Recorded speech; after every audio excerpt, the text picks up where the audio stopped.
The next journey into the Star Trek universe begins on January 15, when Star Trek: Starfleet Academy premieres on Paramount+. Executive produced by Alex Kurtzman and Noga Landor, who also serve as showrunners, the newest series joining the ranks offers a unique angle. It follows cadets in training, going on field trips aboard the USS Athena while also studying in San Francisco. Set in the year 3191, Starfleet Academy maintains a connection to previous shows through the appearance of characters from Star Trek: Discovery, as well as by the presence of Robert Picardo's Doctor from Voyager. There will also be several new characters, many of whom stopped by Screen Rant's New York Comic-Con suite to introduce themselves to host Liam Crowley and establish their roles within the greater Star Trek universe. Emmy Award-winning actors Holly Hunter and Paul Giamatti are two of the most exciting additions, with the former playing captain and the chancellor of the School of Starfleet Academy, Nola Ake, while the latter plays the villainous Nus Braka, whom he describes as simply a very complicated man.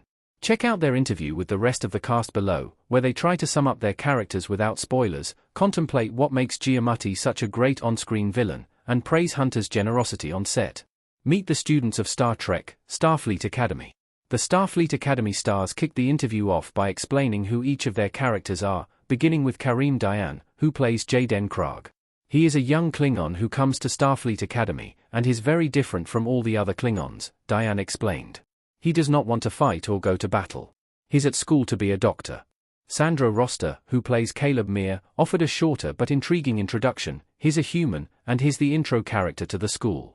This is particularly significant, since Starfleet Academy represents the first class of cadets matriculating on Earth since the burn 120 years ago. On the other hand, there are also distinctly non-humanoid students in the mix, such as Carice Brooks Sam, which stands for Ceres Acclimation Mill. She's a photonic and she's a hologram, which is what photonic means, the actor effused. She's a vibe, that's what I describe her as. She be vibing. The series is also full of first-time appearances for some species, and rare ones for others. George Hawkins is Darum Raimi, a Keonian, the first of his species in the Star Trek universe. And he's obsessed with competition and beating everyone. Another new alien species is the Darsho, represented by Bella Shepard's Genesis Live. She's the daughter of a captain, and she's at Starfleet Academy to achieve great things. Last but not least, Zoe Steiner plays a Betazoid named Tarima Sadel. For those who aren't familiar with Star Trek, the Betazoids are the empaths, so she really wears her heart on her sleeve.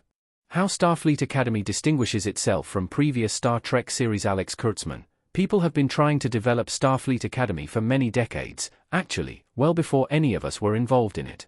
And it's a tricky one, because you usually think of Star Trek as a show with a crew on a ship that goes out into space and does missions. The question becomes, how do you do that with students who are not yet qualified for that? Our solution to that was to figure out a way to make the ship a teaching hospital, so the cadets actually go out into space and learn on the job. They are put in real-life danger, but obviously supervised by a lot of incredible instructors. That cracked it open, because then it became a Star Trek show where you could do a mission of the week, but they also come back to Earth and are on campus. So, we get to have the best of both worlds, like at the end of Season 3 of Next Generation, Noga Landor, totally.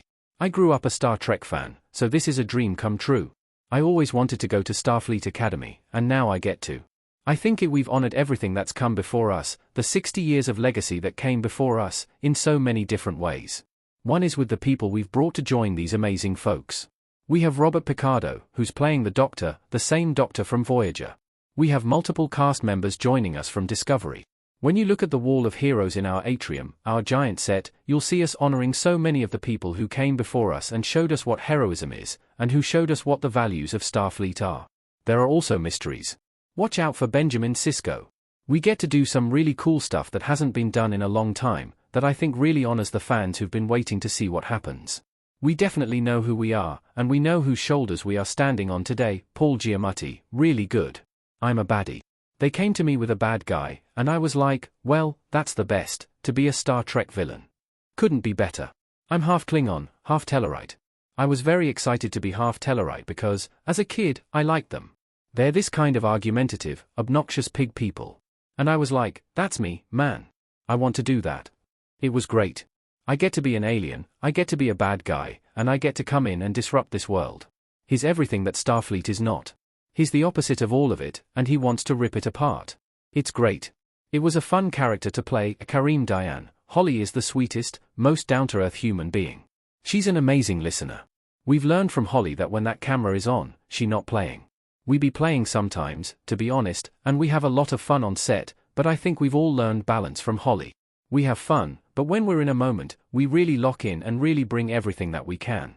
Holly is interested in everything, even down the most minute detail. Sandra Roster, I can speak for my experiences with both Holly and Paul, because I had the pleasure of working with both of them. Holly just has a quality of generosity. This actually goes for both of you, but you have to have your own cup full to pour into another cup, and I really felt that when I was on set. There were times where I wasn't sure how an interaction was going to go, or how a day was going to go, or anything like that. They just both made my energy smooth out, and they relaxed me. They made me feel like I belonged there and that I had a place amongst them. The first time I met Paul was the best time ever. I was sitting on the toilet. He knocked on my trailer door, and I had to say that. He's like, he's on the can. So, I had to finish up. Then I came outside, and he gave me this big hug. It was just really great to have that energy from you, straight up, without working with you at all at that point.